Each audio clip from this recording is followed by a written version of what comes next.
If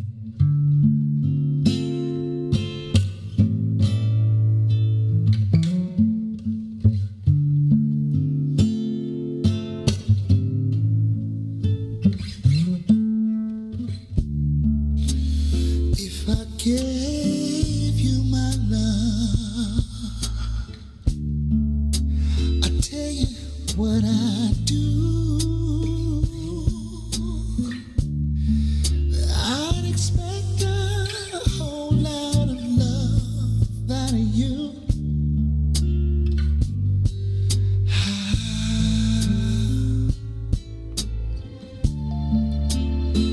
You got to treat me good, and I'll be good to you. There's a whole lot of things you and I could do, baby.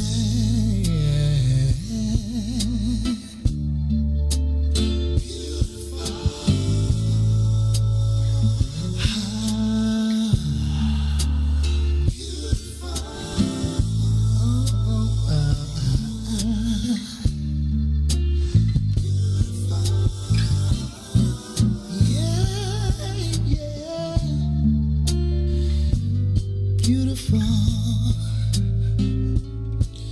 When you get right down to it, yeah.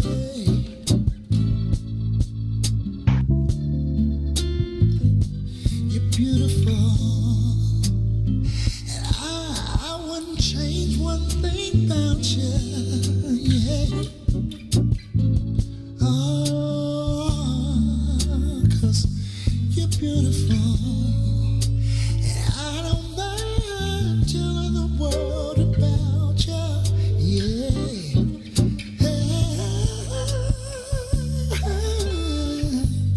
Beautiful. And what about the way you love me? And the way you squeeze me.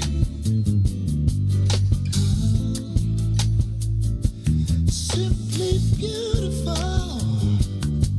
Yeah.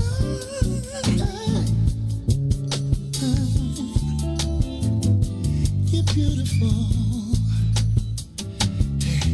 When you needed me, yeah,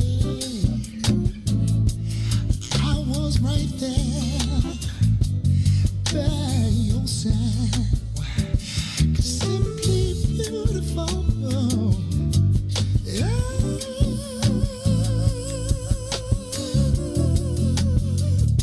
You're beautiful.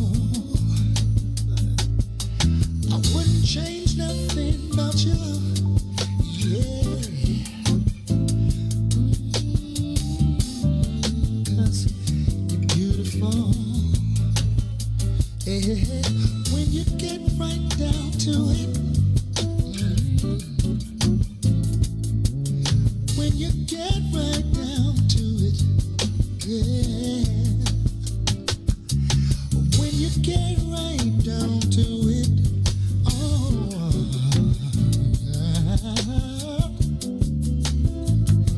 You're beautiful.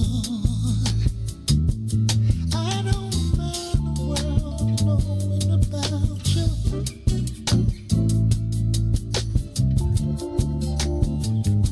You're beautiful. And I don't care what the magazines say. I don't care what the magazines say. You're beautiful.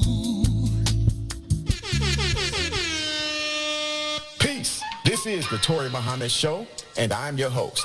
I'm Linda Sissy Perez, your co-host of the show that talks to shakers and movers who have knowledge, experience, and resources to help you do for self. This is a solution-oriented show. Come have a seat. No need to ask. As long as I have a bowl of bean soup, you got half. Welcome everyone to the Touré Muhammad Show, and get prepared to hear about the greatest story ever told. Right about now, what I'm gonna do is tell you all the things that we're into. Okay, once upon a hurry somewhere in the future, we didn't have to worry if somebody would shoot you. Excellence, yes y'all, we all that. Business, real estate, and actual facts. Actually, that's the tip of it. Financial gifts with it. Spiritual advancement, we're here to uplift. We're here to celebrate your success and give it back so everybody and their mama know where to shop at. You like that? I love that. We do too. You can change your condition when you change you. Yeah, so sit back, relax, and let your conscience be free. Ladies and gentlemen, I introduce Brother Touré. Sometimes I need to listen to me. They help me out.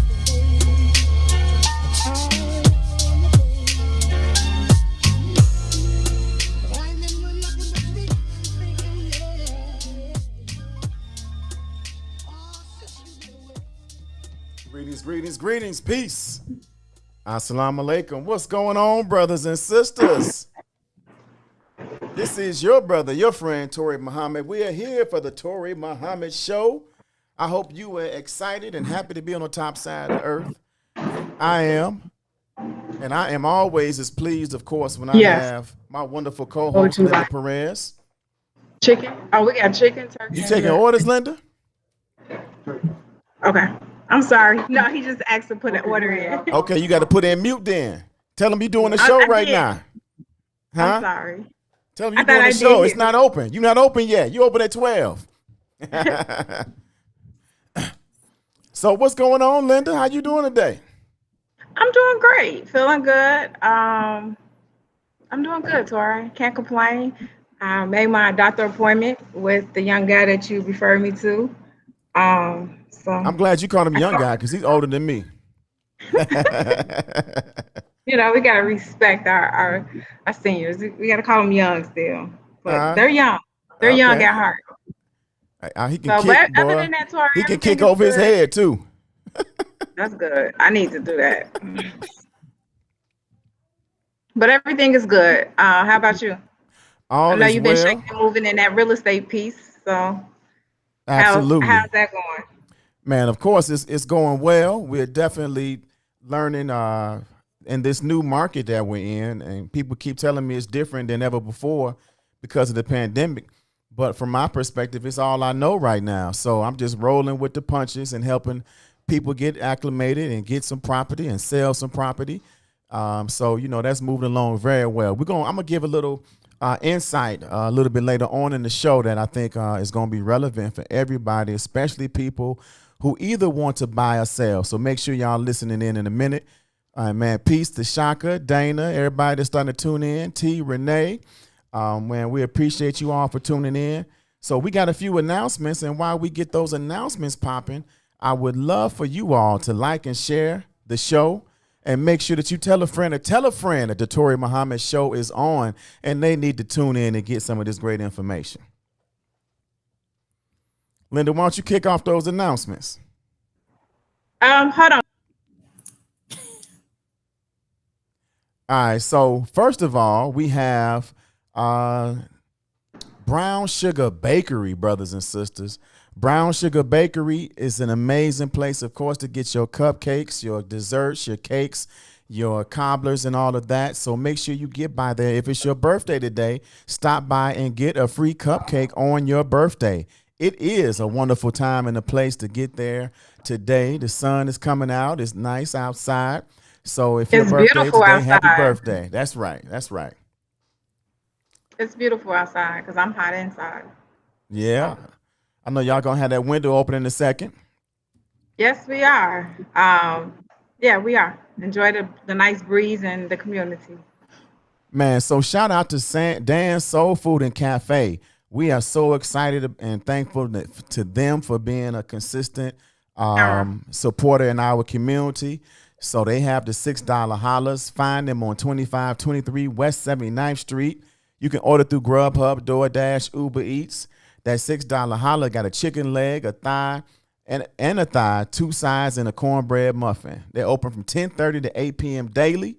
And they are sponsors of Our Black Truth. This is a new Black-owned social media app that you can plug in on your Android or your iPhone and figure out what's going on. So, brothers and sisters, that's where we at with that quick update. And then, of course, we have another update about Sissy's Taco Bar. Yes, we do. We're always giving out free tacos if you text the word Sissy's Taco Bar. Sissy's with the S and tacos with an S. It's so confusing, and I don't know if we should pick a different word because it's really complicated for the community, Touré. We had a lot of issues on Tuesdays, and every time we get them to text it, it's too complicated for them.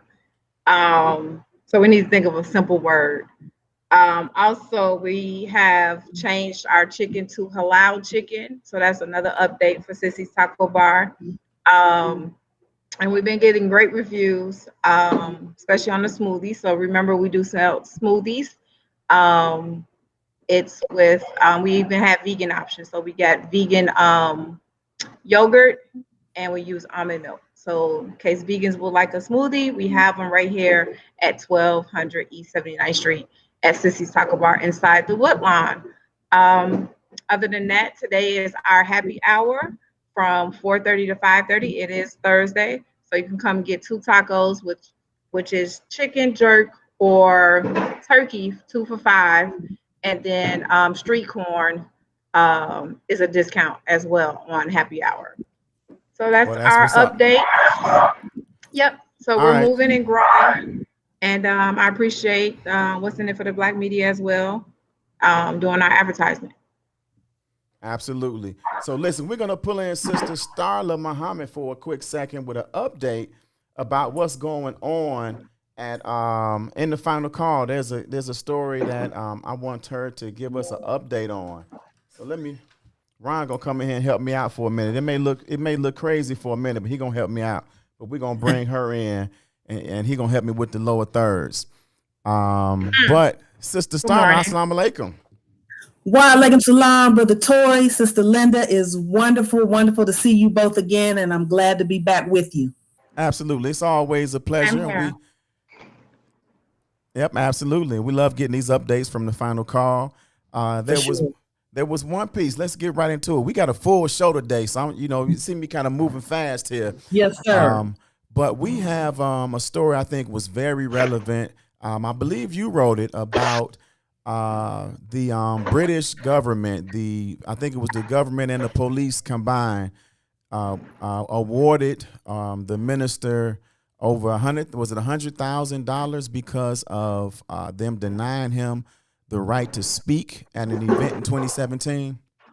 Yes, sir. This is a very important piece out of the UK. And of course, for those who don't know, that for about 30 years, there has actually been a ban on the Honorable Minister Louis Farrakhan imposed by the British government, where he is not permitted to step foot in the country. And so, again, that's a battle that we've been waging for 3 decades. Well, recently, about 4 years ago, there was a community event that a lot of Black folks in the UK they convened what they call the Africa International Day of Action. Takes place in London.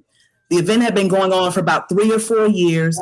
Our Nation of Islam European region representative, student minister Abdul Hakim Muhammad, and the mosque in London have participated in this cultural event over the last few years. But in 2017 was the first time that the Nation of Islam had the opportunity to actually be a co-sponsor of the event. So, of course, Brother Touré, Sister Linda, when you're putting on events in the city, you've got to get permits, you've got to coordinate with local government, etc. So all of the permits were gotten, everything was, good to go. The night before the event, Lambeth Council, which would be the equivalent of like a city council in a city over here in the States, basically said, well, you can have the event, but Minister Farrakhan, who was actually slated to deliver remarks from the United States, it was going to be beamed to a big screen over in this beautiful park called Kensington Park.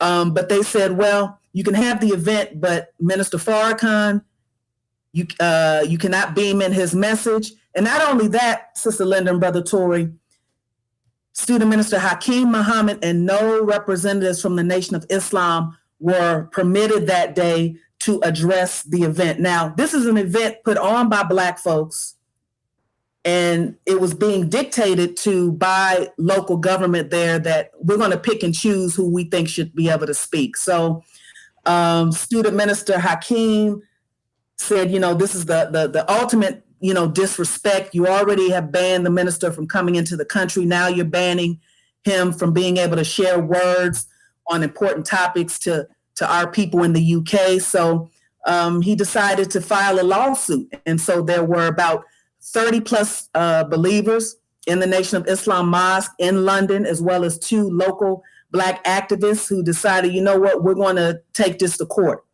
And so it was a long process, but they emerged victorious. And what made this such an important story is that for the most part over there, Blacks don't necessarily fight back through the legal system.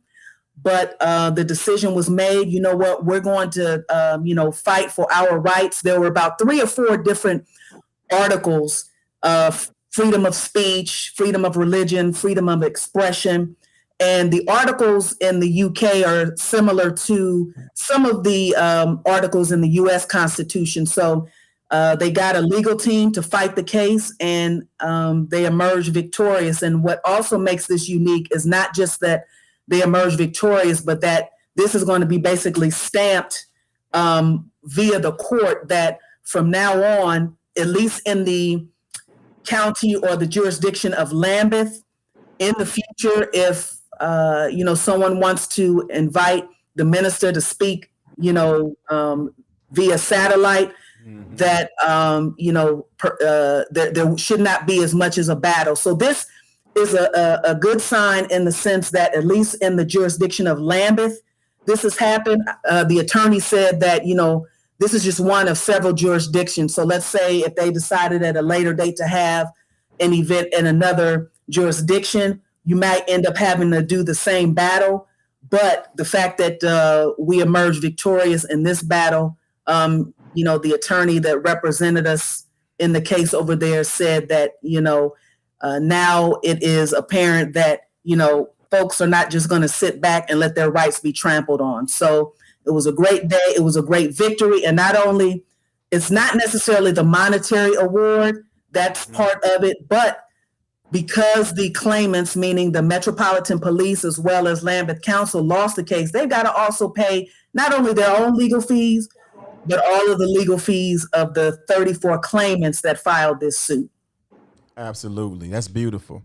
And I know this is a different climate over here, and it's a different component with different restrictions or whatever. But I think it has some connotations to the Honorable Minister Louis Farrakhan being banned on social media here. It's absolutely a travesty of justice, and it is an attempt to silence. And what the British, of course, were doing, they wanted to silence a voice that spoke freedom, justice, and equality. Exactly.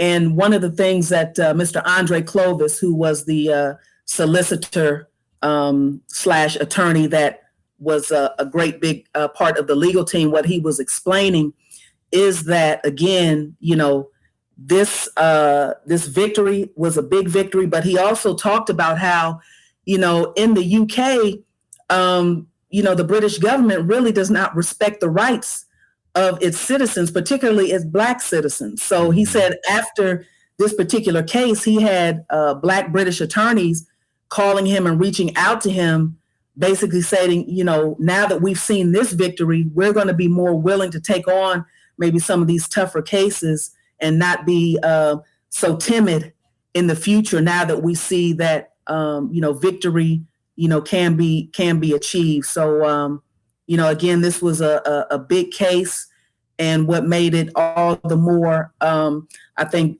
big in the eyes of our people over there is, again, you're talking about, a very powerful, local government, as well as the Metropolitan Police, who, they took them to task as well, because This is an event, again, that has been going on for about 3 or 4 years, always been peaceful. It's a time for, Black folks in the UK to get together, cultural extravaganza, but also an opportunity for them to discuss topics that are relevant and important to their community. So a great victory. And it was really akin to, the analogy of what we read about in the Bible, David and Goliath. And, David came out in the Bible victorious, and our Black folks in the UK came out victorious against the Goliath of Lambeth Council and the Metropolitan Police. Man, Sister Starla, we appreciate you with that update. It's absolutely important that we celebrate these victories, and we appreciate those attorneys for the components that they've put, the fight that they did rather. And shout out to Brother Hakeem over there, our student minister over there, who, of course, was a big part of making sure that happened. Yes, sir. Man, so Sister Linda, real quick, because I know with Sister Starla, we're gonna take a break at 11:30. Yes, sir. But I wanted to make sure that Linda, you talk about your experience at Gladys's restaurant. Oh my, woo! Oh, woo! Them biscuits are to die for. I went one day with my neighbor and loved it. Customer service is on point. She greeted us from the time we walked in, came and sat next to us, kind of get engaged. She knew who I was. She's like, "Oh, you're Sissy Taco Bar. Hold on."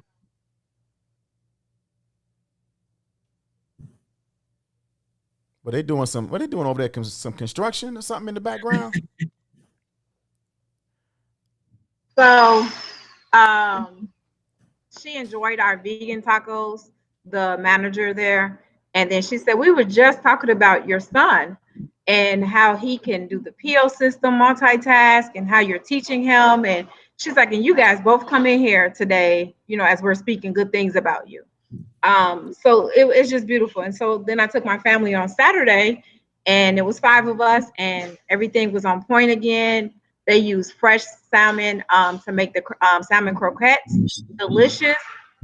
Fresh potatoes, you can tell it's fresh potatoes, and you can tell like frozen doesn't get that crisp like fresh potatoes do. Tori, just delicious from everything. My children had the waffles perfect. To the chicken was juicy and not overcooked. The flake was like perfect. The owner, she ran in there and started helping as well, preparing our food. So that's what I love to see. It's a family staple place. It's family friendly. I love the fact that they had a high chair, because we have to get more high chairs in our Black restaurants to think about our children. So that was a plus. I smiled because that's how I feel. Like we don't have as many high chairs sometimes in our restaurants in the small, the South Side community. It was beautiful. I give it a 10 plus, like from the food to customer service. And you got me excited when you talked about those. They made salmon croquette with fresh salmon. Yeah, so it almost reminded me of a crab cake, but it wasn't. It was, oh my God, Tori, I just don't know how to explain it. And then I even brought some to take home so I could just put it in the air fryer and recook it. But I think on the South Side right now, that is going to be my favorite place. And I did put on 2 pounds, so I have to be careful. When I find something I really enjoy, I will keep going back and back and back. So I have to be careful, especially on those biscuits. And for those who are old school, it is where Maxine's used to be on 87th Street, and then it turned into Campbell's. But that's been a consistent place over the years, off and on, rather. Even Ooh Wee Sweet Tea was there for a minute. But it's right there in Mary Nook on 87th Street. And they're creating, it's by the old Aldi. So I tell people between Stony and Greenwood. Sean Michelle's used to be over there too for a minute with the flipping and dipping. Right next door to it, rather. It's beautiful. Their establishment is beautiful. It's clean. It's bright. And I was just telling my neighbor, like, it's our culture when you walk in, like you feel us in there. And I love that. And they're also doing the patio in the back. So they were setting up, I think, that Friday when we went. So that's going to be there. You guys will love it. Staff is friendly. And my son got a job with one of the waitress. doing her PO system for an event on May 30th. That's So what's that's up. what's up. It's all about working together in our community and building together. I know that's right. All right, Sister Starla, I wanted to make sure Linda got that in because she might have to dip because they are drilling in there, and I think they Yeah. need to wait. They need to wait until we finish the show, at least until 12 o'clock. But you know, that's above my pay grade right now. So, but anyway, I know, right? I'm in here just doing small repairs. That's all. right. So, Sister Starla, what else in the final call that you want to make sure that people can hear about within these next like 60 seconds? Oh. Well, of course, make sure that you subscribe to the digital edition, or of course, when you see the brothers out on the street. I think I've got the physical copy right here, so make sure you grab that. But our cover story is, of course, dealing with what is happening in the Middle East, and that's an important story because it is something that we as Blacks here in this country can relate to in terms of really being dominated by an occupied force. So make sure that you check out the current issue of the paper. We've got some beautiful images and stories in there coming out of Ramadan with regard to the beautiful Eid celebration and prayers that were held at Mosque Mariam. So make sure, again, you subscribe to the Final Call. And of course, you can visit finalcall.com to read many of the great articles that are in the current and previous editions of the paper. Man, Sister Starla, we appreciate you as always for being a part of the Touré Muhammad show. Brother Anthony sends his love. He just sent greetings on social media, on Facebook. And we appreciate you for giving us these updates. And we want to make sure people know, listen, you can get a digital copy of the Final Call if you text Final Call to 844-773-8392. And wherever you are in the country, right, if you want to get a print copy, to direct message us or send us a message, and we'll make sure that in most cities, sometimes y'all in some of these obscure cities where there's not too many Black folks, we might not be able to get you one in your hand, but we can make sure we get one in the mail for you. So wherever you are, digital, print, physically, mail, we can get it to you. So we're looking forward to talking to you again, Sister Starla. We're going to take a quick break, and we'll be right back with more of the Touré Muhammad Show. WIIFTBP. If I tell them to blow, I keep that metal close. That's how we ride in Chicago. Alderman Lopez, welcome back to the Maze Jackson Show. The mayor has a very peculiar way she's dealing with this, and I'm trying to understand, why does it seem like we're handling this with kid gloves? The reason that she's not going after the root cause, which is gangs, the reason she's not calling out the silent enablers, as I tweeted out the other day, is because those are many of the same people that she relied on to get elected. I'm talking about the not-for-profits, those that reach out for grants and try to be the intermediaries in a community to try and bridge some of these anti-violence groups, things of that nature. These organizations that say they're trying to build bridges oftentimes are the ones that are enabling the gang lifestyle and allowing it to go unchecked and not holding accountable the individuals causing the violence in the neighborhoods. Those same partners, which she funds, which she relies on, were unceremoniously all pimping themselves out at a press conference. Ooh. Saying nobody said a word about gangs, but what they did say is that we need more money for the programs that we offer to help stop the violence. And clearly for more money to go to organizations that are working against the residents of the city of Chicago. Alderman, how did y'all approve $37 million to go to one ward for violence prevention? $37 million? I don't think there's been a $37 million investment in anything Black. When these amendments to the budget and when these programs come before us, and I've asked the last time that these were proposed by the administration, what metrics are we using to ensure that everyone with their hand out was not still enabling gangbangers in the middle of the night? And oftentimes have intervened on behalf of gangbangers, particularly in the Latino community. When you see in other communities, like the Black community, when you start doling out contracts to, say, Metropolitan Family Services, and now they're responsible for doling out to organizations to come into neighborhoods like, for example, West Englewood, contract out to organizations that have no connection to a community, build no bridges to a neighborhood, but get $300,000 to stop violence. The most dangerous show in the morning. Come on. Damn, what's wrong with this thing?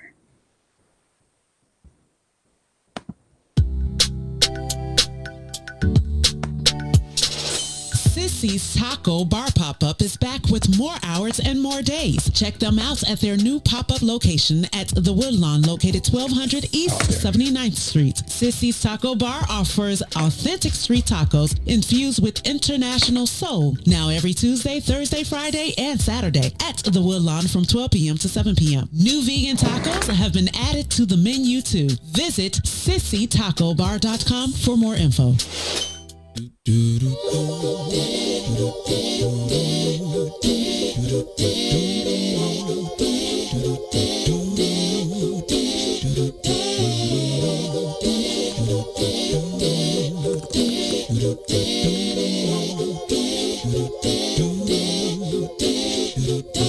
sometimes I go out by myself and I look across the water and I think of all the things what you're doing, and in my head I paint a picture. Well, since I've come home, well, my body's been a mess, and I miss your ginger hair and the way you like to dress. But won't you come on over? Stop making a fool out of me. Why don't you come on over,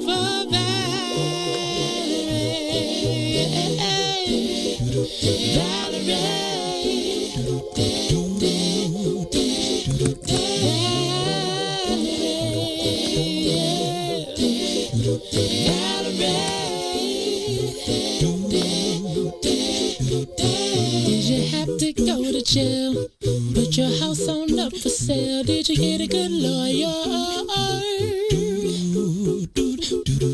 I hope you didn't catch a tan. I hope you find the right man who'll fix it for you. And are you shopping anywhere? Change the color of your hair. Are you busy? And did you have to pay this fine that you've been dodging? All right. We are back with more of the Touré Muhammad Show. James, are you typing? Nah, man. Type Yeah, I'm fast. typing. I'm just ready. Oh, yeah, I learned how to type boy, back in the day.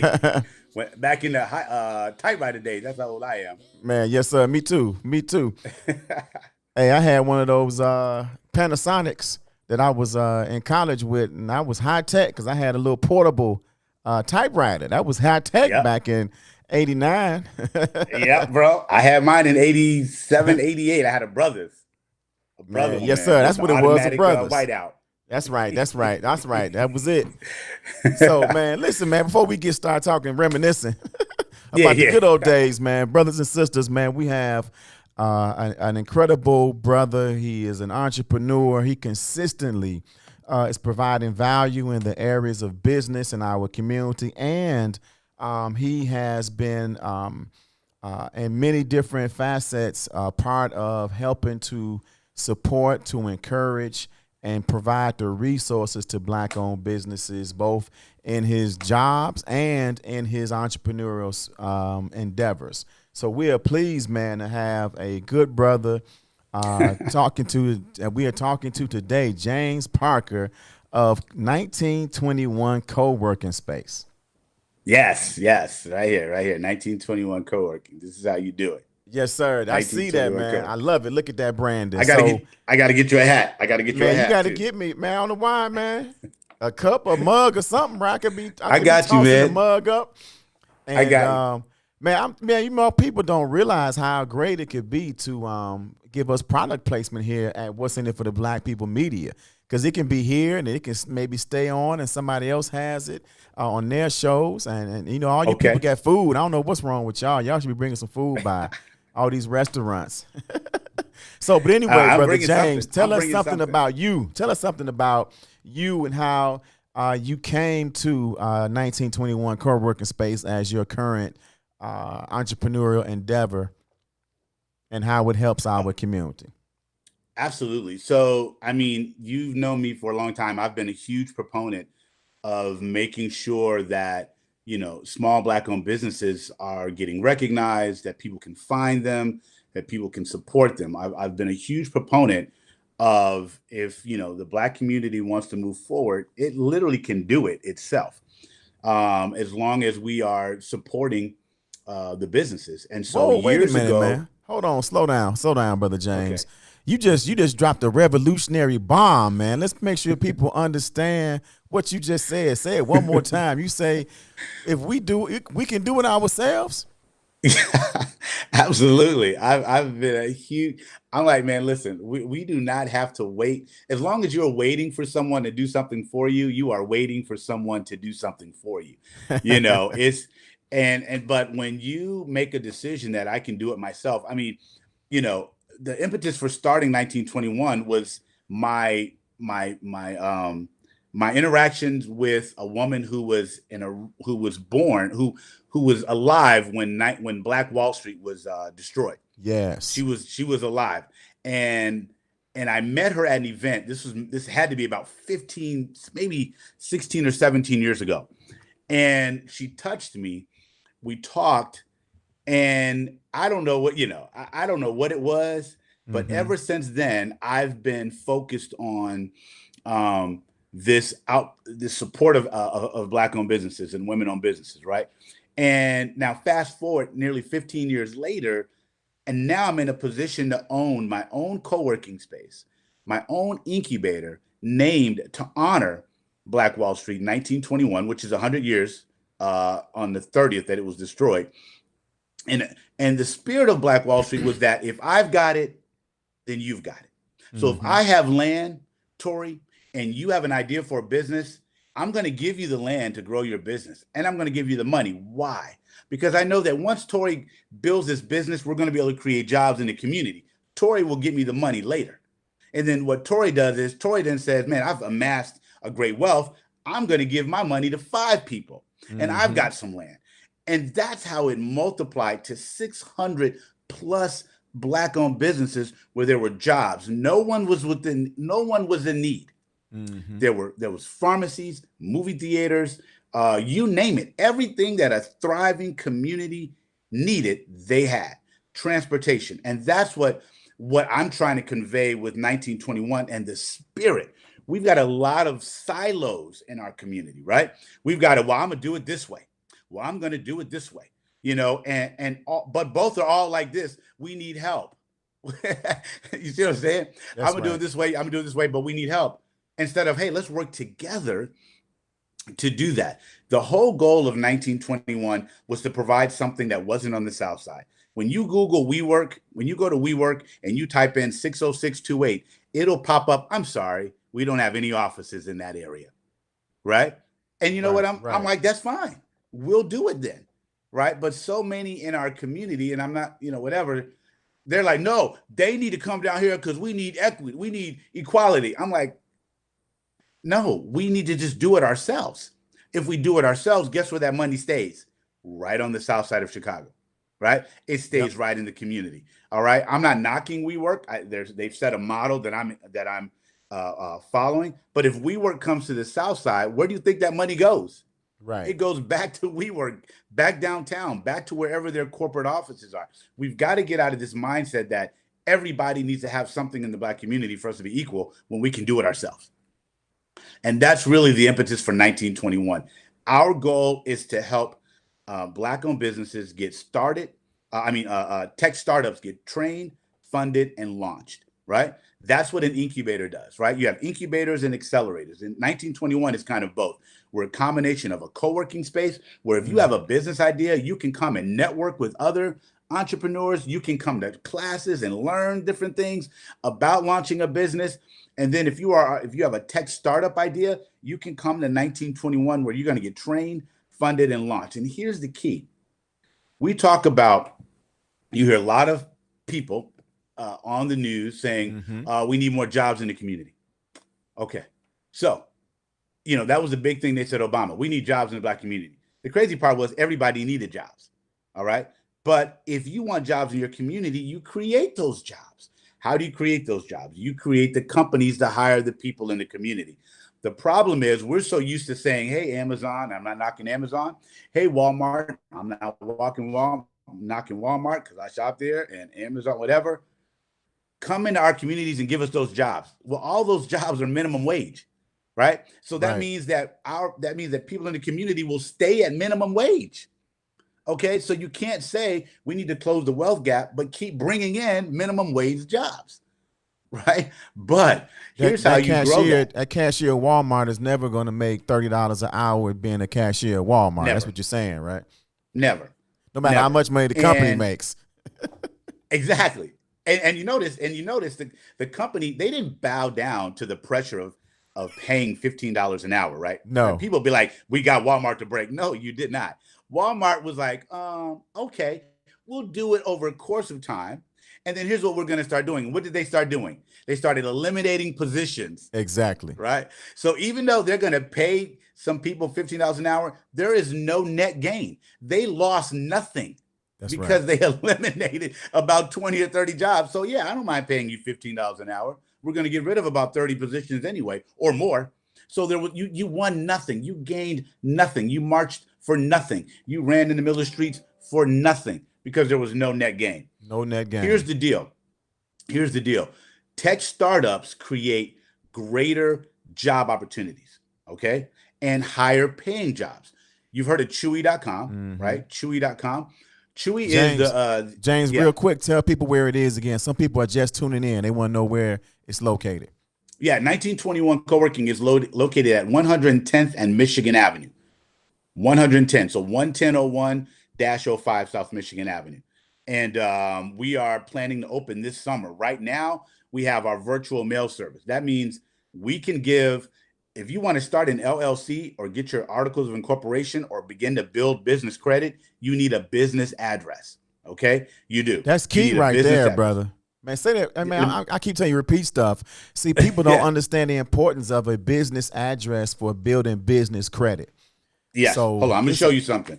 It's not gonna have my number. I don't know if you can see that. Can you see that? That's a platinum. That's a platinum card. I see the color of it. 1921 Co-working, because I have a business address. You see what I'm saying? And so the key is what we're trying to do is we're trying to get 1,000 businesses to open up their LLC. We've partnered with two incredible Black women. Yolanda Robin Thomas is an attorney. Candace Cook Bay just got her master's. They are what do you call it? Professionals in helping people get their LLC set up. So they'll get your LLC set up, your EIN number, and your Dun & Bradstreet, which a lot of Black people don't know, Black entrepreneurs don't know, helps you develop business credit. But what do these companies all look for? A business address. Right. If you use your home address, even if you use your home address as an LLC, you are partially protected. Here's what happens. A good lawyer, depending on which side of the coin, all right, if you're being sued is not, will be able to use your home as a liability. Even though an LLC protects you, if your business is in your home address, a good lawyer, if a customer wants to sue you, a good lawyer will be able to say, oh, but we couldn't tell the difference because she's working from home. Therefore, if she's being sued, yeah, we need your house. Oh, your car is connected to your address too? Yeah. Now you have become a liability, even though an LLC is called a limited liability. You know, it's limited. It ain't unlimited, right? Right. Limited. And so, So what that means is there are certain things. So it's always better. And the other thing, and one of the main reasons why we're able to offer the business address and why it's beneficial is that when we open this summer, guess what? We have office space. Mm-hmm. Now you can meet with your client. Now you can meet with your customer to close that deal, right? If you're in consulting, the only other place you could go to was Starbucks or a coffee shop. You know, and it was normal because no one, they didn't have anywhere else to go. But it was always weird. I'd be sitting in Sip and Savor, Black-owned coffee shop, and I hear somebody talking about their personal stuff. You know what I mean?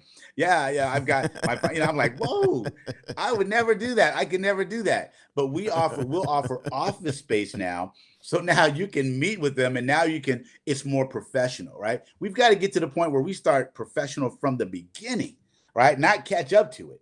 That's all right. And so we've got two campaigns, the helping people launch their businesses Get started using our business address. We're actually less than the UPS store, right? We're $30 a month, and you get your mail, packages, you get a professional address, a suite number, and access to office space.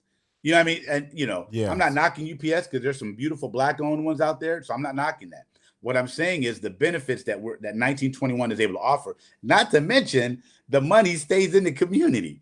You see what I'm saying? That's where we got to wrap our head around it. Now, I talked about our co-working space. That's a place where people can rent offices, meet, and network. The incubator is really going to be the key to 1921 and the community. If you notice, Jay-Z, Nas, Snoop Dogg, Beyonce. Beyonce even says it in one of her songs, "Pay me in equity," because they figured it out, right? A good friend of mine, Philip Lomax, will say, "Hey man, don't give me a percentage. No. Give me some equity. All right, give me equity in the company. You don't have to pay me. Just give me equity."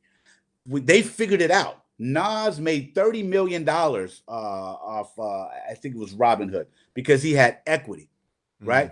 We get excited when we get shares, right? We think we're getting something. I got shares in here and I got shares in there. And those are great for your difference. Explain that difference. Yeah. Absolutely. So equity means that you were in a position and you were privy to the beginning of a tech startup before it went public. That's what it means, right? So that means you're like, hey, I've got some money, and Robert Smith, the brother who paid for the education at Morehouse University, right? The house, you know what I'm saying? And he is a billionaire because he owns a venture capital firm, right?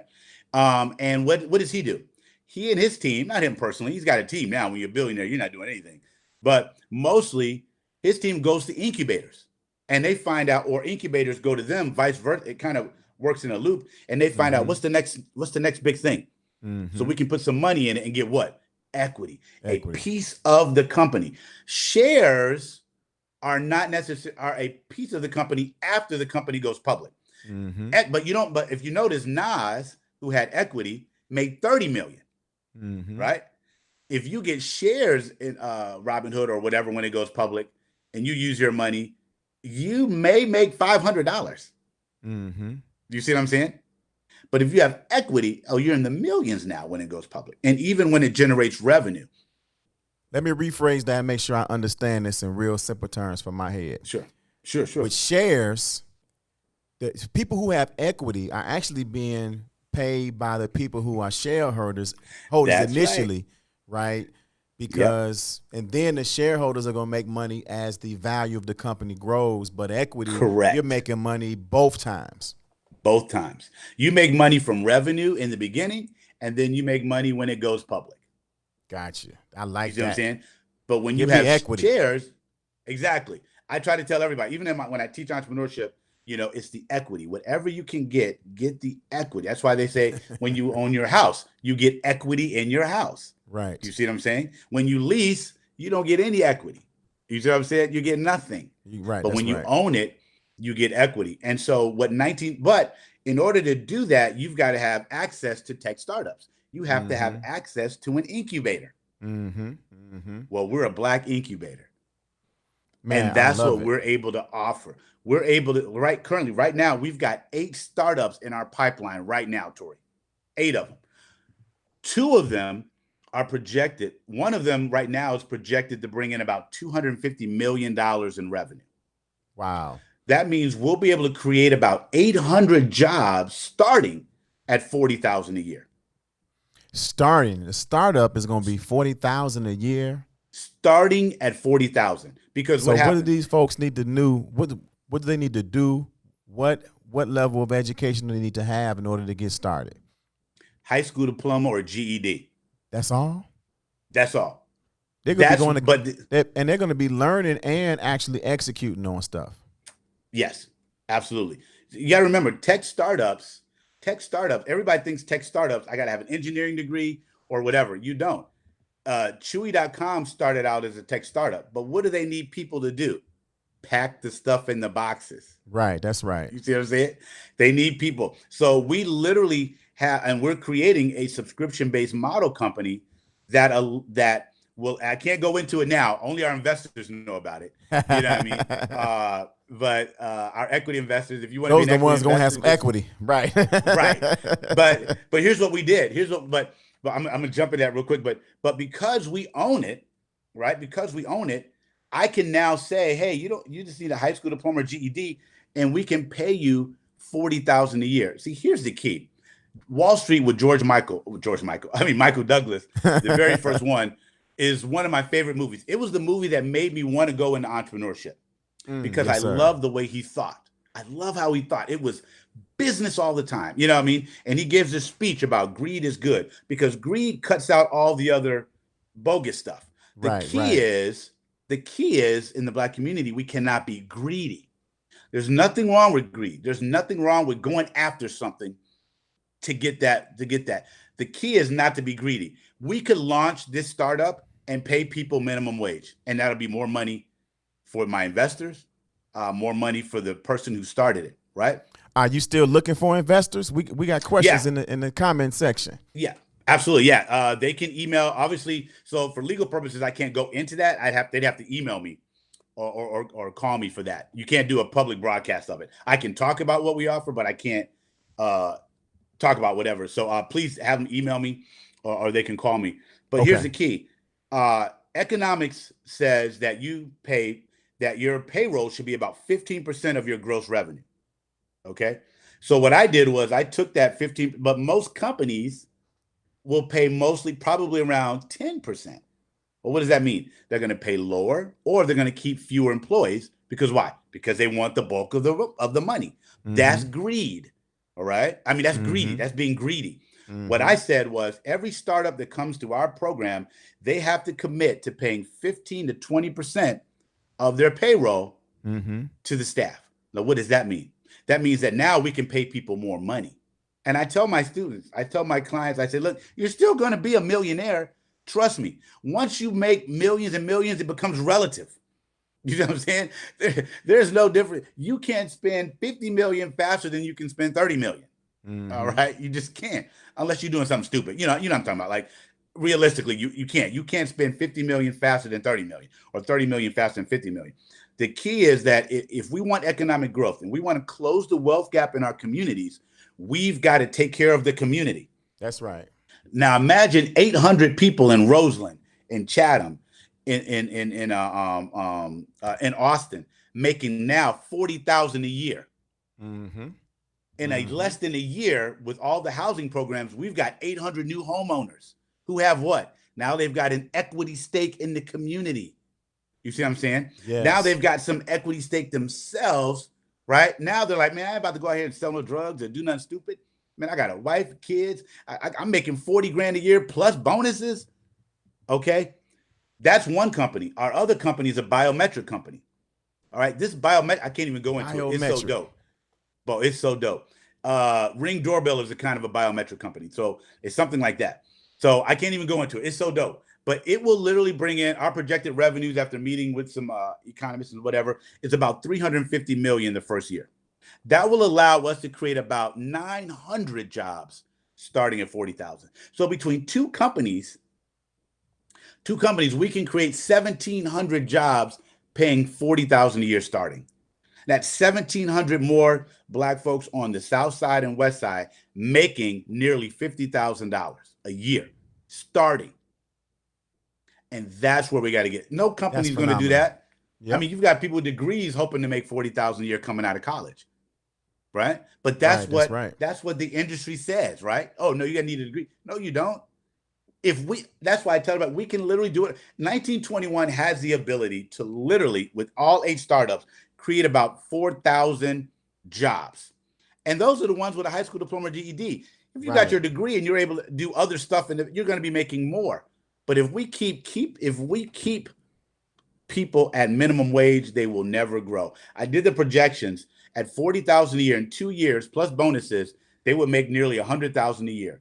It would take someone working at Walmart nearly 6 years to make that amount of money. Come on. So imagine now we take that young sister who's killing it at Walmart. The only reason she's at Walmart, she didn't finish college. Maybe she had to take care of her mom and dad, whatever, but she's at Walmart. Right. We hire her In 2 years, she'll make what will take her 6 years to make at Walmart. Because Walmart doesn't really, unless if you're a cashier, you're not working full time, right? That's right. And you're not making $15 an hour yet. If you notice with what happened, all of a sudden, all these companies, oh, hey, we'll pay you $18. Just come back to work. When people are like, if you should have done that in the first place. Now you're mad that they won't come back for peanuts. Now you're mad that they won't come back after they realize, whoa, if anything like a pandemic happens again, we're stuck. Exactly. I'm messed up. And the pandemic has made it, man, people have now become accustomed. It's been stressful in many ways, but some people have now become accustomed to a life of leisure. Yeah. They get money from different places now, from different, bailouts and relief. And they done found a couple of ways to hustle. And they like, wait a minute. Maybe I don't have to go back to Walmart. Right. Well, see, that's why Chipotle. I can hustle like this. I'm telling you. Well, that's why we want to help people start their LLCs. Hey, let's get a legit business going. Part of when you sign up for an LLC with us, when you sign up to use our business address, we're going to be offering entrepreneurship classes as well. Mm-hmm. Okay, so it's one. The key is get that LLC set up. Okay, get the business address so you can start developing business credit. So that and then going through our free entrepreneurship training, so that when it's time for you to launch that business, what do you have? You've got business credit, you've got some training behind you, and now you're ready to launch that business. Now you're ready to go. You see, we too oftentimes we jump into stuff and we're not prepared. And I get it. I'm anxious. All right, I'm anxious, but we can't be that way. I'm trying to bring a new paradigm shift to starting businesses. It's the right foundation and helping Black people. Yes, and helping Black people get equity in startups. We've got 8 of them. And James, our system, man, the way we have it set up, we got to close out this segment. Right. We got to close out this segment, man. But tell people how they can get in touch with you. Tell them the website. And, man, we appreciate what you're doing. And, of course, we're here for you, man. We're Team 1921 co-working because of the vision and the mission that you have. Now, I've been waiting to get on your show, man, for a minute. I when I got that text, man, I was so excited. And then I had to change it. I was almost in tears. That's what's up, man. Man, I appreciate you. Hey, we got to go. We got a break. We got to go to this break, though, man. But James, we're going to bring you back on. We're going to bring you back on. We love you and appreciate you. Can you give out my number? I got you. Yep. Yeah, give out my number to whoever. That's great.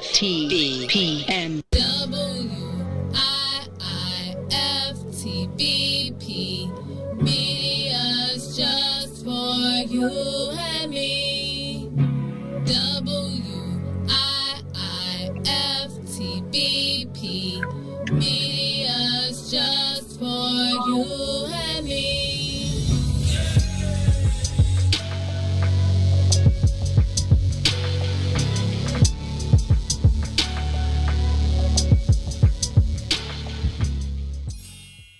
Sunshines, if you didn't catch the last page in the Book of Dawn, here's what you missed. So you found that, but you also, during those times, made a conscious decision to create a base for yourself outside of the Isleys or the great artists that you tour with. And from that, the Mo Fitz Project was born. Can you tell us how and why you did the Mo Fitz Project? Let me tell you something. I had been touring since I was 17. And what happened was Eve, your girl Eve, was doing different events around town.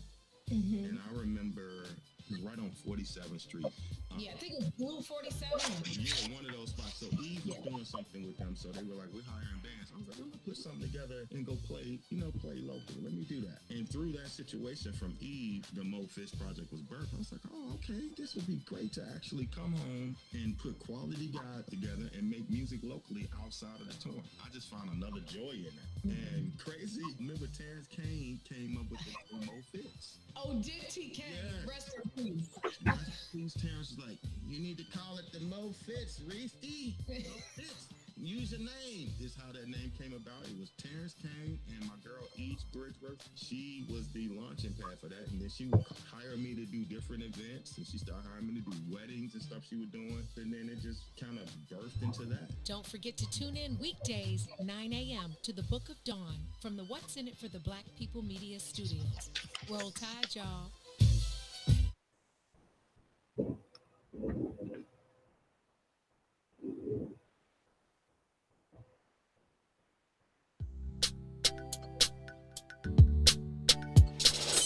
Sissy's Taco Bar Pop-Up is back with more hours and more days. Check them out at their new pop-up location at the Woodlawn, located 1200 East 79th Street. Sissy's Taco Bar offers authentic street tacos infused with international soul. Now every Tuesday, Thursday, Friday, and Saturday at the Woodlawn from 12 p.m. to 7 p.m. New vegan tacos have been added to the menu too. Visit sissytacobar.com for more info.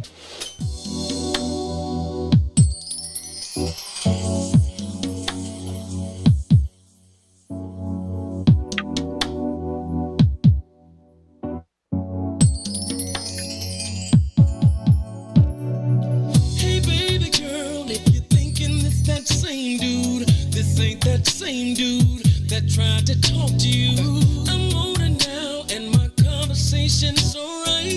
What you wanna talk about?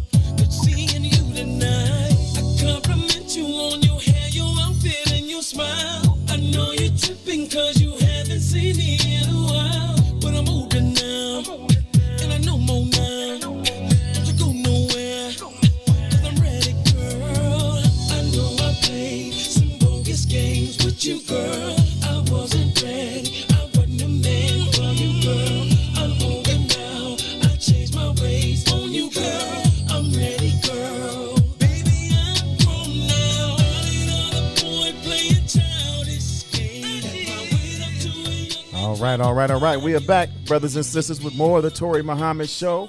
And we are pleased to have on another fantastic guest who has some incredible, important, and vital information to give to us today. Brothers and sisters, obviously, you know that there's always been, for a very long time, a health crisis in our community. You already know that even the pandemic exacerbated and exposed how critical it is for us to have good health and access to good health care. And so when we heard about this, we were very concerned that there's a possibility of a major hospital on the west side, West Suburban Medical Center, closing. And so we have on today a longtime nurse. She's a nursing director here. I'm there at West Suburban Medical Center, Miss Sylvia Williams. How you doing today? Great. Thanks for having me today. Absolutely. It is our pleasure. And, we got a call from one of our people, and we wanted to get you right on to talk about something that is affecting really all of us, no matter what side of town that we live on. So first, just give us a little background about who you are. I think we have something in common. I was young and saw some segments of was it Julie, and the black female nurse, and I was like, who is this lady? Right. We have black nurses on TV, and it was it was a little bit before my time, so I was watching some reruns of it. But tell us about why you became a nurse and your evolution there at West Suburban. Well, yes.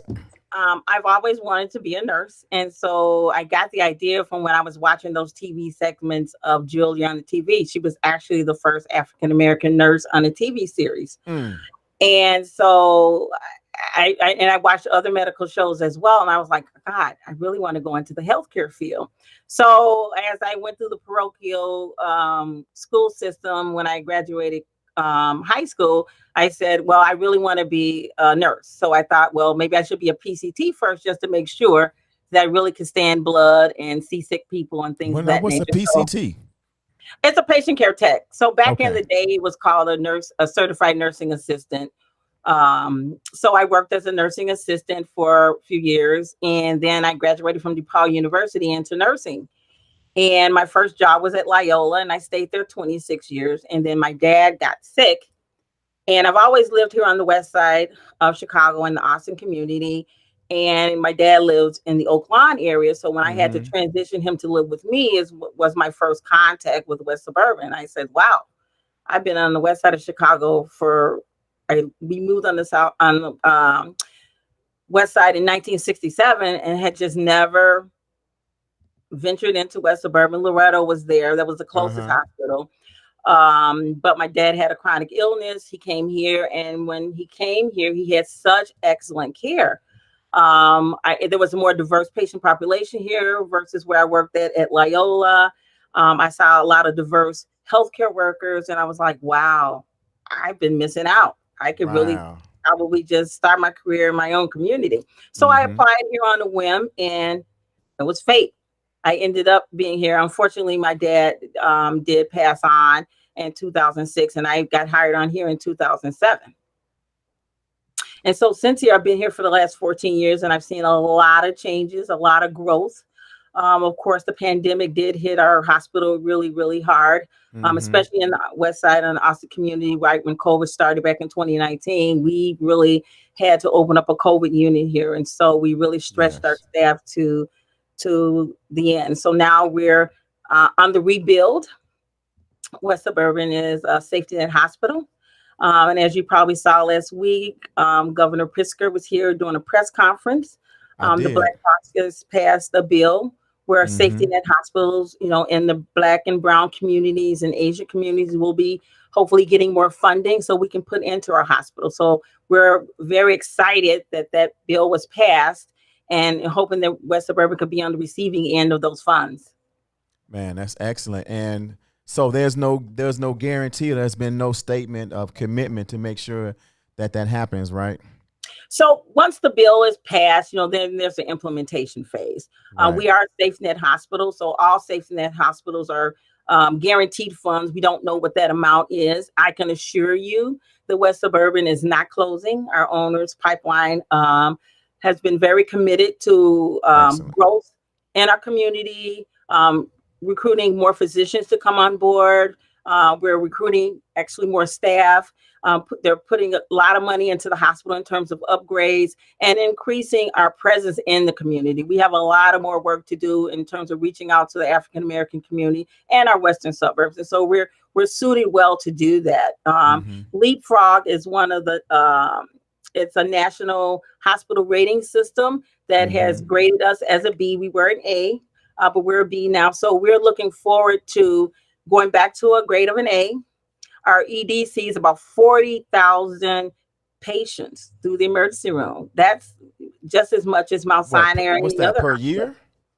Yes, a year. 40,000 people come through our ED. So we're able to see those patients, get them into our inpatient units, refer them out to different services if they don't need to be added. We have a family birth unit that we're number 3 in terms of maternity wards in the United States. So the number of births that are coming through, we have 1,200 babies a year that get born here at West Suburban. So West Suburban is very, very busy. We have centers of excellence in orthopedics, stroke, chest pain, bariatric surgery. So we're on the move. We're just like an academic medical center, but we're not tertiary.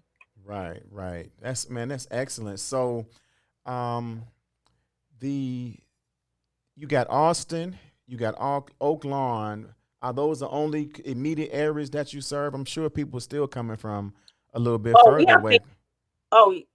Absolutely. We have patients coming from Oak Park, River Forest, Maywood, Broadview, further out suburbs, because we have a very large primary care network, and some of our physicians see patients that were working in other see patients that live in other areas. And so those patients are committed to their physicians. So if they need inpatient services or clinic services, they're coming back to West Suburban because they're coming back because of their physician. Everybody wants to be able to see a physician that they can trust, that can take care of their entire family from birth through geriatrics, and get the services that they need here at our hospital and not go to maybe the nearby hospitals that are in their neighborhood. So we have a lot of patients that are coming from not just Austin, but from neighboring western suburbs. And obviously, been around for over 100 years. The track record is there. You probably have been taking care of some families, and it's the elderly and the grandchildren and everybody coming in. It's so important to feel comfortable and build a relationship with your physicians. I think it's the same principle like with the police department. The more that you have familiarity and know the people who are in your community providing services, the more the less distrust there is. And so that's just absolutely important. Right. So with this bill, right? What is the timeline? Is it something that needs to be passed immediately so those funds can come? I know you say you have the support mechanisms that even if it doesn't come, is what I'm hearing you say, that the support will still be there. But with the institution that's serving that large amount of people on the west side of Chicago, then there definitely should be some taxpayer dollars going to making sure that it has everything, that you have everything that you need over there. Right. So we haven't been given a timeline. I think what the governor mentioned last week is the bill was passed. So the Black Caucus is anxious to implement that. So I will resume over the summer, over the next couple months, we will be hearing the finalization of that and what those dollar amounts will look like. He's been very committed. I think all of the stipulations that were in the bill, he did pass, which was very surprising to the Black Caucus, and they were very excited. If you look back at that video press conference last week, there were different leaders from all of the different caucuses and the representatives of each committee that were excited that the bill was passed. So I know they're not going to stop now. They're going to kind of keep forging ahead to make sure that we can get a better timeline on it. I'm pretty sure it's going to be this year, I would presume. Once those bills are passed, they have to go through a vetting process and where the funds are going to come from. But he did identify that that the funds would be coming. We just haven't been given a timeline of that. Okay, excellent. And I know you mentioned this, but can just talk a little bit more about the importance and the value that you all provide. I know you have the accredited centers, right, for stroke, chest pain, bariatrics, and orthopedic, right? So geriatrics. Talk about those in relationship to our community and why those are, extremely important. Well, especially with our maternity unit taking over 1,200 babies, we know that infant mortality across the country is huge. And it also has impacted us on the west side. We have a lot of patients who are coming in who don't necessarily have primary care physicians. So they have hypertension, diabetes, chronic renal failure. We have a huge patient population of patients that are on dialysis. So they're coming here using our emergency room as their clinics. What we really need to do is to have West Suburban be more present in a community clinic so those patients can use the clinics versus the ED. Our ED is, like I said, they see over 40,000 people. That's a lot, especially if you're coming because you don't have a doctor for hypertension. So those centers of excellence in our clinics, we want to really market that to our neighborhoods to let them know that they can get an appointment in these clinics to see a physician. We have residents and interns. We have a family medicine program that's very vibrant, that's waiting and able to get patients, get them quicker appointments, help them with the preventive and their maintenance healthcare. I think West Suburban is a best kept secret. I think because we've been on the west side and we haven't, been in the media a lot, or, we see our fair share of gunshot wounds, just like Stroger and Mount Sinai. But I think in terms of the excellent things we do, just has not been promoted as well in marketing. And so those are the things we need to do. We're reaching out to our parishes. We're reaching out to our schools. We have nurses that participate in health fairs just to educate not only the Austin community, but the nearby western suburbs. So we're doing more of that so we can get our footing out into the community to help our patients. Man, let these young people tell it. All you gotta do is get on TikTok. Y'all better put some videos on TikTok. Right. We should do that. We have our own TikToks when we celebrate Nurses Week in hospital. Be careful. You gotta be careful with that. Make sure you're listening to your advisors, because who was that doctor that, or I think it was a dentist that was roller skating while he was taking care of a patient. Right. He got a lawsuit, I think, because of that could be a wrong impression. You gotta stay compliant. Right. So I know one other thing that we do, we do have a patient advisory family conference, and we have family members that are on that. They give us insight into what we can do better, how we can better serve the community. So we're always actively listening to the community, trying to figure out what we can do better to serve them. So we're very committed and dedicated to that as well. That's important. That's absolutely important. And what is the address of the medical center? It's 3 Erie Court. It has an Oak Park address. We're Oak Park's on one side of the street, Chicago's on the other. So it's 3 Erie Court, Oak Park, Illinois, zip code 60302. But right across the street at Austin and Ontario, we're on the Chicago side. So we have the best of both worlds. We're on the Oak Park side and the Chicago side. Absolutely.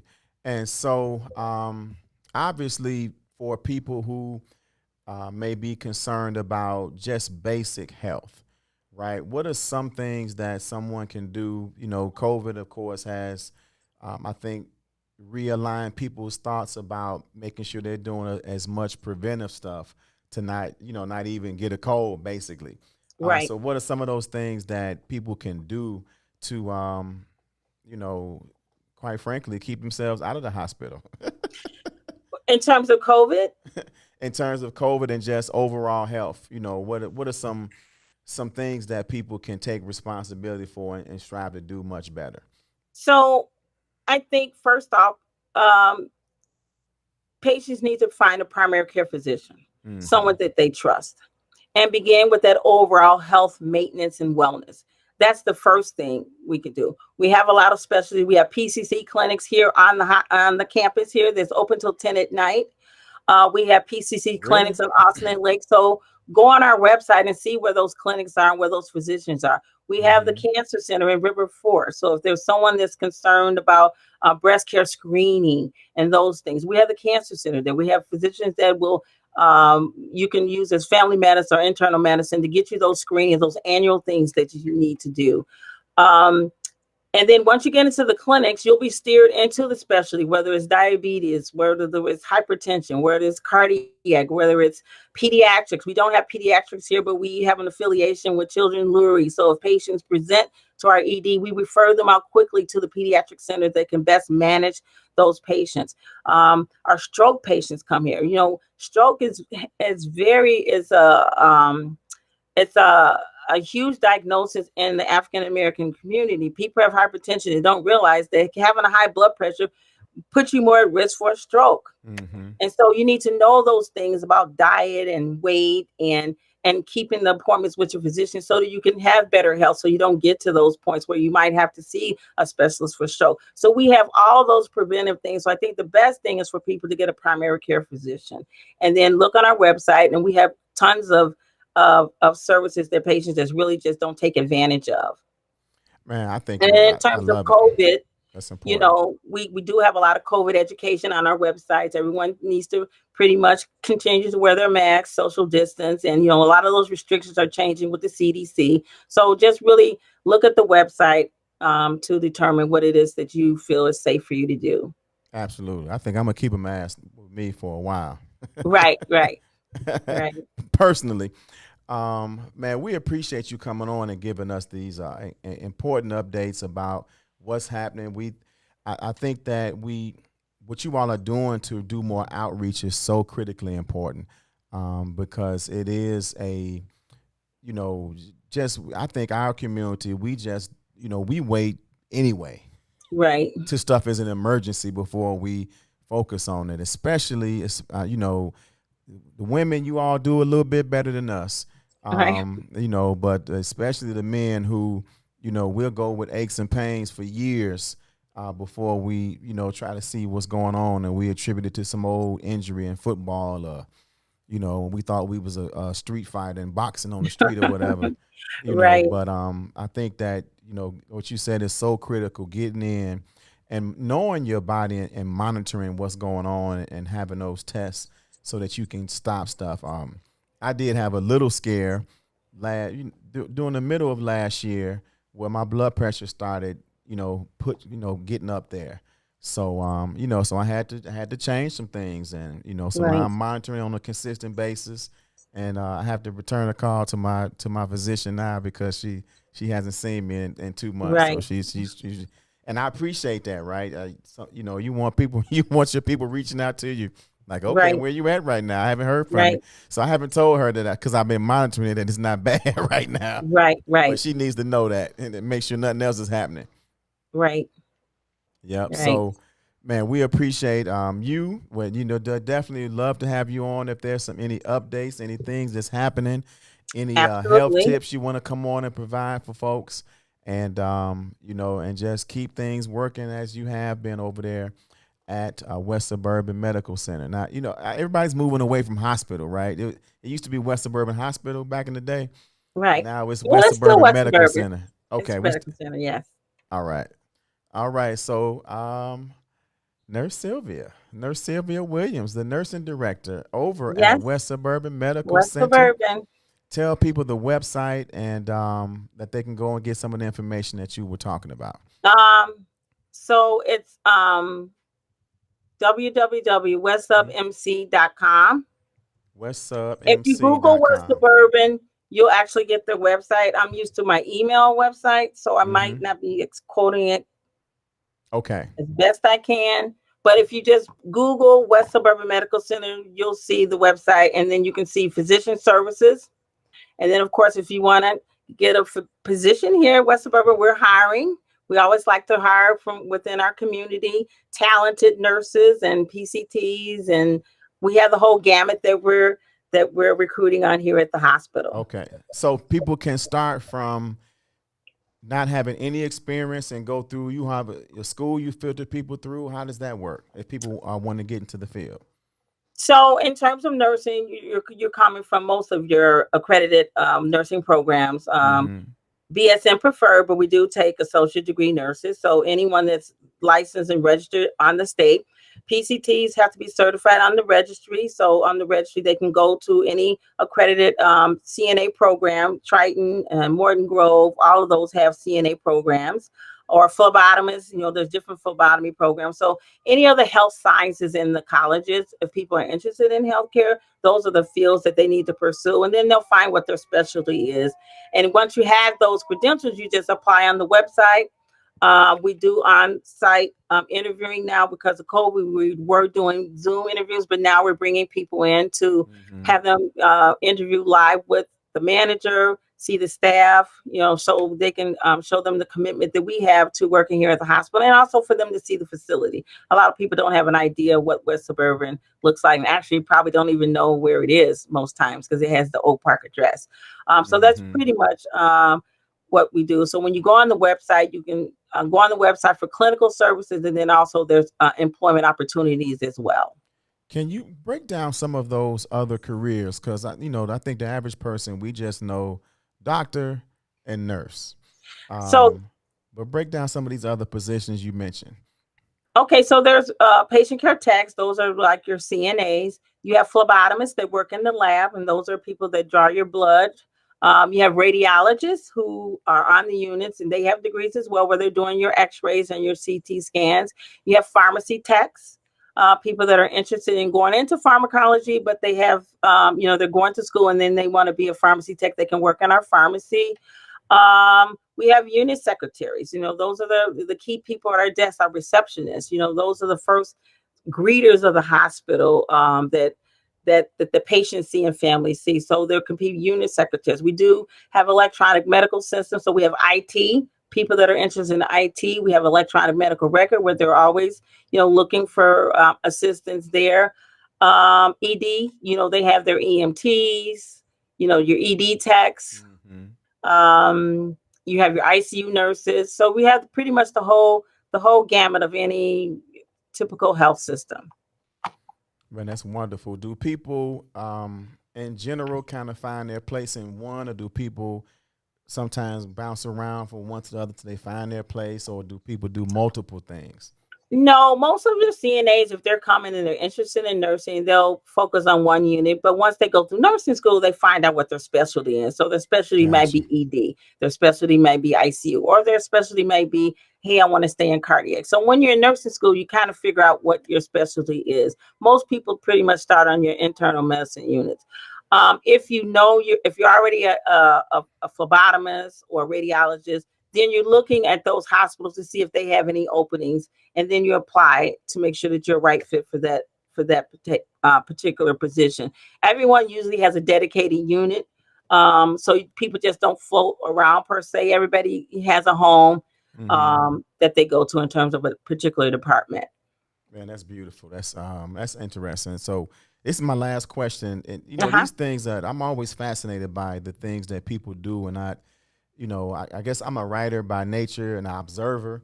And the talk a little bit about the mental capacity, because when you in a hospital, of course, you're having a tremendous amount of just regular stress is regular, right? And you're Mm-hmm. dealing with Right. people like you mentioned. You did people from gunshot wounds to, somebody got a hanging toenail, right? That's causing them tremendous pain.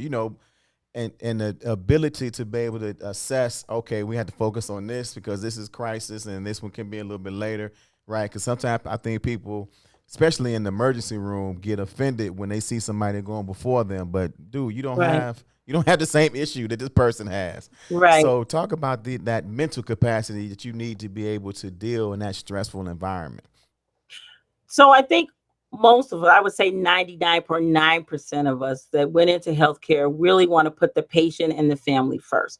So we come into this game with being caring and compassionate and not taking it personal when a patient, uses profanity at you or they're upset about something, because first and foremost is the patient. And we have to make sure that the patient feels comfortable and safe in our environment. So we don't take it personal when the patients are upset. We put the patient first. We do our best to apologize, irregardless of whatever that issue is. Um, and that's what we're dedicated to. All of our staff, some of our staff have been here 30 and 40 years. And so they're committed to the patient care, to knowing that we need to serve the patient. And so if you put the patient first in everything you do, you never do anything wrong. We don't expect to get gratification from the patient. We need to get gratification for what we do for the patient. And if you always put the patient and the family center and foremost, you'll never go wrong in healthcare. Man, You'll that's never go beautiful. wrong if you put the patient and the family first. Well, man, I thank you for the service and the work that you do. And my another part of my life is I am a licensed realtor, and one of the things that we were just talking about is some of our heroes in the community, and nurses are absolutely heroes in the community. And whatever we could do to help and support that, we're appreciative of that. Consistent work that you all do, and sometimes thankless by the patient, and I know a lot of times they are thankful as well. So Right. hopefully the ones that are thankful can outweigh and be more remembering than the ones that aren't, and Absolutely. you keep focusing on helping those folks regardless of their attitude. Right. Yeah. That's what we're dedicated to doing. Oh man, that's beautiful. Man, we appreciate you. We got to go to our break and close this segment, but we thank you for coming on and talking to us and sharing Thank you for your having me. work as a nurse. Absolutely. Nurse Sylvia Williams, the nursing director at West Suburban Hospital on the west side of West Chicago. Side. All right. All right, Have a great day. WIIFTBP.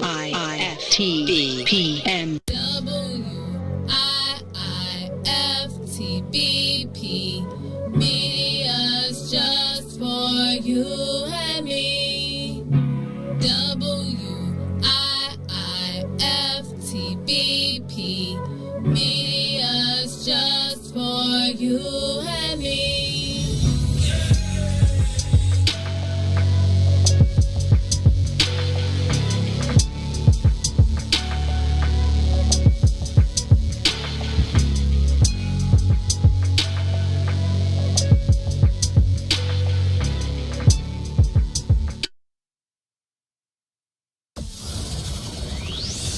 Shop at Black-owned and operated Solo Beauty, where you are appreciated and respected. Located at 8158 South Cottage Grove, Solo Beauty can supply all of your black hair care needs. Solo Beauty is open from 11 a.m. to 8 p.m., Tuesday through Saturday. Introducing your trusted source for high-quality black emojis, better known as Blackmoji. We believe black is beautiful, and that beauty should be reflected in the digital market. Now there is an app that does just that, starting with Black Greek letter organizations. Blackmoji D9 offers more than an emoji app. It is a cultural experience of black excellence.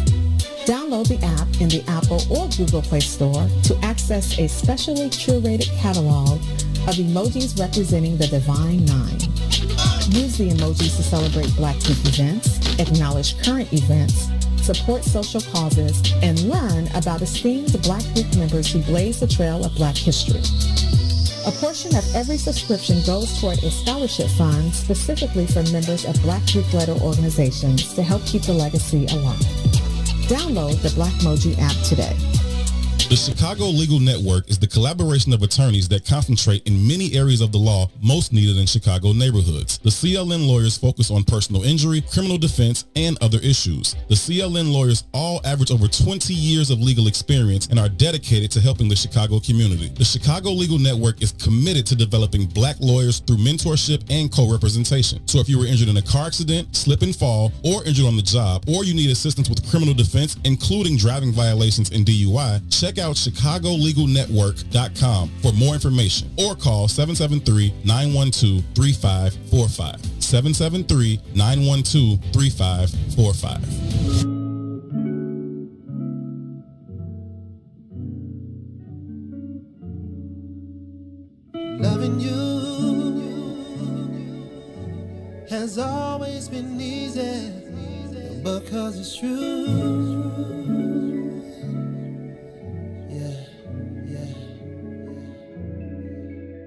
I would not believe if someone would have told me you would come along to reveal my soul. Cause I was done with love, my heart had grown cold. So cold. You had good energy, exactly what I needed. You walked in my life and placed the joy where it was needed. Not a mirage, what I feel for you. Put that on God, girl, I'm loving. It's easy. It's easy to love. Easy to love. Easy to love you. Said it's easy. It's easy to love you. Easy to love you. Oh yeah. Loving you has always been easy 'cause All right. We are back with more of the Touré Muhammad Show. There she go. I'm about to say, where you go? All right, so listen, brothers and sisters, we got a great guest. Now, Chef, turn your camera long ways. You about to go somewhere where you can sit? I can't hear her. Okay, I can hear you now. Can you hear me now? I can hear you now. Sorry. Yep. I'm headed to a. All right. Where you at? You in the kitchen right now, huh? Yes, I am. All right. So while you get situated, we're gonna tell people a little bit about you. So, what's going on with your camera? Can you turn it long ways? You're sideways now. Try it the other way. Okay. Do it. Do one more. Do one more turn. Your camera should be horizontal, but it doesn't switch. It makes you sideways. Oh wait, hold on. Let me turn off it's locked. Okay. Okay, there we go. Yeah. There we go. There we go. We need you to fill out that camera. So, and then let me go over here and do this here. So, listen, we are so excited. Ron about to come and help, I think. He see what's going on there. So, brothers and sisters, man, this is a incredible entrepreneur, business owner. I met her a few years ago when she was rolling in the pink mobile. She was rolling in the pink mobile, helping folks get some great food at an outdoor food festival. And the response from the people and the level of excellence and care and her professionalism just has always stayed with me. So, and I want to ask you about this. We have Dr. Chesare Rollins here on the Touré Muhammad Show. So tell us about this doctor.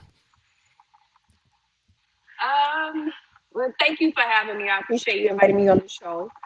I'm excited to be a part of this. So with the doctorate degree, I was in the business management field prior to joining the food truck industry, and I I just knew that I was going to be, strictly business, and life happened to where I got sick with celiac disease, which is an autoimmune disease. Mhm. And, Come to your I right kept a little saying, bit. Move to it your was right a certain. little bit. Move the other way. Yep. There. Yeah. There you go. Yeah. That's almost center right there. All right. I'm sorry. Go ahead. So I had an autoimmune disease, and it was difficult for me to find food to eat. Uh huh. And I was like, someone needs to open up a gluten-free food truck, and it just so happened to be me. So it was something that was going to be a hobby, and it just took off, and it's just been going from there. So tell us about this. How did being gluten free help the autoimmune problem you were having? So I can't eat any wheat, yeast, barley, or oats. And so that triggers the effects of the autoimmune disease. So basically, if you have irritable bowel syndrome, you can have rashes, you can have hair loss, you can have hearing loss, I have like a whole gamut of things that were affecting my health. And so by switching over to a gluten-free diet, that lessened the effect of what was going on with the celiac disease. Wow. Wow. And so do people how did you had to get diagnosed? Are there people that go through life not knowing that that's the issue they have? And how prevalent is that? It's very prevalent. Initially, when I was first diagnosed, I was pregnant with my daughter. I was 3 months pregnant, and I was just miserable. I was on bed rest. I was having all type of issues, and so it wasn't until my primary doctor was like, "Hey, let's test you to see if you have a gluten allergy," and so it came back positive. So most people with my condition, uh, they don't know until they start having triggers like a bloated stomach, always tired, restless. Those are some of the things, the initial triggers. What I have found in my research is that a lot of times in the Black community, we're often diagnosed as diabetic before we'll get diagnosed with autoimmune disease, which is Mm-hmm. diabetes is an autoimmune disease. So basically, um, having an allergy or intolerance to gluten can trigger other things. It can lead to fibromyalgia. It can lead to cardiovascular disease. It can lead to kidney disease. It can lead to diabetes. So there are so many other different things that having the allergy can lead to, if not taken care of over time. So one of the things that I found is in my research is that a lot of people who have pulled away from gluten, they have a decreased the diabetes has decreased impact on their diet or their lifestyle. So those are one of the major things that I talk about when I teach. Because sometimes I go and teach classes for the American Heart Association and a couple of Mm-hmm. organizations, and those are some of the things that I talk about changing the diet, and that will lessen the effect of those other diseases that are more prevalent in the Black community. Wow, that's key. That's so important. And so I love the fact that you had a problem and you began to work through and create a menu. And so, for people like me that, don't think I have any issues with gluten, but I just saw good food, right? So you've blended that health component of being gluten free with just having delicious food that people enjoy. Right. So, and that was one of the things. So, I spent the bulk of my career in the food service industry trying to change the mindset of of our customers to show like, hey, gluten free doesn't have to be disgusting. It doesn't have to be, bland. It has flavor. It's seasoning. And so, all we've done is taken. We use organic products. We don't use any processed food. So, like for instance, the salt that we use in our food. We don't use any table salt. We use kosher or pink Himalayan salt. With the sugar, instead of using a regular white sugar, we'll use sugar in the rock. Those are untreated sugars or Right. not processed sugars. So those are just easy switches that we can do, and it makes it gluten free, and that's it. Man, Oh, that's and so wonderful. and let me back up again. So and I'm going to back up a little bit. So gluten free is, so foods that are naturally gluten free are meat and vegetables. It's not until you start to add spices and different seasonings that it becomes gluten. Really? Okay. Okay, let's break that Yep, down a or little if you bit don't more, like cause eating like straight. uh-huh. Go ahead. No, I just my mind said it was the only thing I thought had gluten in it was wheat, right, and meats and breads rather. But you're talking about, so I thought the meat was gluten when you mentioned it earlier, but you're saying when you put the spices on there. So are there certain ones you can or cannot put on to keep it gluten free? Yes, so we use so before I was diagnosed, I was heavily using like McCormick seasoning. McCormick seasoning has yeast in it to prevent the seasoning from caking. So when you try to pour it over your food and it gets stuck, that's the caking and that's the yeast that's preventing it from doing it. So we switched over to a company by the name of Badia. And Badia has certified gluten-free spices that we use in all of our products that we make. And so, and we use natural herbs and that's pretty much it. Wow. Wait And a when it minute. comes to the flour, like, I'm sorry, go ahead. No, you go ahead. Go ahead. So when it comes, so we do sell fried food. So when it comes to the fried food, we use masa and cornmeal. So those are gluten free. So we use that to flour our chicken, our catfish. When we're doing our burgers, we are using a gluten free bread. So it's there are ways around it. I don't like to use a lot of processed foods like the breads, but people who are gluten intolerant, they want a burger. They want macaroni and cheese. So we Right. we accommodate the customer, but it's gluten free. Wow, that's beautiful. And all right, so if I understand what you're saying, correct me if I'm wrong, you're saying that oftentimes it's the additives in some of the spices that makes it that produces the gluten. Correct, like regular table salt and regular sugar. Hmm. So tell us about some of the your favorite dishes, and tell us what's going on because I know you have the food truck. You were a favorite. You were a sellout at the Taste of Black Chicago a few years ago, and so tell us about some of the food items that people love, and how can people reach you if they want to get something during the week or weekend or whenever. So right now we are working out of a virtual kitchen space in Avondale. It's located at 3517 North Spalding. And so we pick up and delivery only.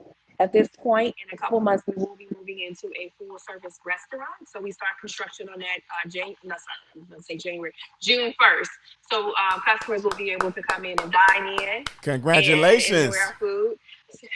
Thank you. Thank you. I'm super excited about it. And then some of the major foods that people purchase from us, believe it or not, like we sell a lot. We sell a lot of burgers. I don't do. I couldn't even tell. We say because our cheeseburgers are like about this thick. They're super Yes, big. I seen those pictures. So yeah. So we sell a lot of burgers. And that's for Chaza's gluten free. So last year I started Southern Twang. Southern Twang is sort of a Cajun Creole type of style cuisine where we're doing catfish, we're doing salmon, we're doing greens, we're doing yams, we do lamb chops, and lamb chops is our number one seller. We do a Cajun grilled lamb chop over mashed potatoes and asparagus. So we sell a lot of that as well, and that's also gluten free. Sounds pretty good. Right. So, and of course, people can do catering as well. Yes, they came. So right now we're kicking up our food truck season where we are only doing catering, private catering through the food trucks. So right now I have two food trucks, and one is currently out on the street, and it's just for private catering. And that's pretty much it. So they can contact us directly at bookingchaza@gmail.com to book the food truck. Man, so obviously there's growth. You've been able to survive this pandemic, and if you can, just talk a little bit about, I think what some people miss and why they don't achieve their goals. You have obviously the food service aspect that you talk about that you have experience in, but that business management. How important is the business management aspect with allowing you to be able to grow your business? You know, it's essential because you have to look. So numbers don't lie. You know, so you have to be able to forecast and project what you want to do with your sales, with your business. And then once you're forecasting and projecting, you have to match it up with what you're serving, you know, with your customer service. You have to pay attention to, you know, the trends in the industry. And that's what we paid attention to. Once COVID hit, it was like, well, what's the alternative to not having a food truck, not having dining? It was like pickup and delivery. So let me find a pickup and delivery ghost kitchen where we can go to and make that our mainstream of business. And so once I entered into that platform, because, you know, 5 years of business, we've never done pickup and delivery at all. And so once I entered into that platform, it was like, how do I maximize, you know, this opportunity? And so it was just like looking at marketing, different marketing strategies, looking at how social media plays a role with it, you know, doing videos, doing reels. So all these different things, having bloggers come in to make sure that we are at the forefront and relevant. A lot of people during COVID did not stay relevant during the quarantine, you know, and that was the number one thing. I was like, I have to constantly put out content, constantly make myself, you know, visible so that people know that I'm still here and I'm still active. And because of that, we got a lot of work from that because people saw us in social media. Man, absolutely. I love it. And I definitely, we know, and talk a little bit about the branding as you talk about the marketing, because the truck obviously has been a strong selling point because there are not too many pink trucks out there. And then I don't know anybody else is doing gluten-free, right? You have other aspects. You have vegan, you have, you know, different businesses, no pork, no beef. But who was doing gluten-free? Nobody. So Nobody. So we are the only gluten-free food truck in the Midwest at the current time. You know, where you going? Stay on the screen. Surprised this little black girl. Oh, sorry. So people are a little surprised that this little black girl running around here on a food truck, you know, talking about gluten-free. So our truck has made several transitions from being pink, now it's red, and now we're getting ready to remodel the main truck that's branded because it was sitting up for a year and it rusted and all types of stuff. So we're coming out with a brand new look for both the trucks, and that's pretty much it. And tell us about this logo. I love your logo. The logo is, you know, it's the heart. You know, my company motto is that we cook food with love. And so I wanted to express that in the branding and the marketing, knowing people, letting people know that, you know, we are putting our heart and soul into everything that we make at Chances. Man, we love it. We appreciate you. And of course, what I love about it is that it's you. I love logos and brands that reflect and have something of the owner in it, whether it's, you know, through some secret message or whether it's the image. And so, man, you've been doing a great job, and we wish you continued success. We can't wait to get over there and experience the restaurant. I remember the pop-up that you did. That was on 47th Street, right? A few years ago. Yep. Yeah, and so I saw what you would create in your own space. Just a hint of it, I believe. We're finally so I'm moving excited. into our own. Yeah, I'm excited about that. Keep us, of finally course. moving into my own. Tell people where they can reach you if they want to do the pickup and delivery over on Avondale. How do they get their orders in, and what do they need to be in a certain vicinity in order to do either or? You know, it's really weird because, you know, initially we thought that people could only do pickup and delivery within a 5-mile radius. But then, like last week, I had several people coming in from delivery drivers going to Hyde Park and to South Shore for delivery. So if they want to place an order, they can place an order directly through our Instagram, which is Chesas, CHESAS.glutenfree. I'm sorry, Chesas.glutenfree. I keep saying gluten. Sorry, I'm tripping. So Chesas.gluten.free. So there's a dot in between the Chesas gluten free. So they can place an order directly through our Instagram. Okay, beautiful, man. We thank you. We're gonna close out so we can pay a couple of bills, and but man, we appreciate you, Dr. Chesa Rollins, in the building, and we look forward to getting some of that Chicago Southern twang. Yeah, I'm definitely going to invite you. I want you to come out and participate. We're going to do a private blogger event. So we're going to have a bunch of bloggers, food bloggers there. So I would love to have you. I'll keep you posted on the date and the time. All right. Well, we in there. We are in there. So we appreciate you, and we'll be talking to you soon. Okay, awesome. Thank you so much. All right. All right. Peace. All right. So, brothers and sisters, man, we're getting ready to close out, but I wanted to make sure I mentioned a few things before we did. And one of them is where we at? Let me do that. Hold on. Let me see. How do we do that? Hold on. Wait a minute. Let me give me a second here in these last few minutes. Nope, there we go. Hold on. There we go. There we go. Now, so brothers and sisters, I want to make sure I didn't mention my people over at Chateau. Mama Chateau has been doing stuff with skincare for black men. So make sure you visit chateau.com and get some information about the variety of skincare products that she has for black men, especially for black men with mustaches and beards.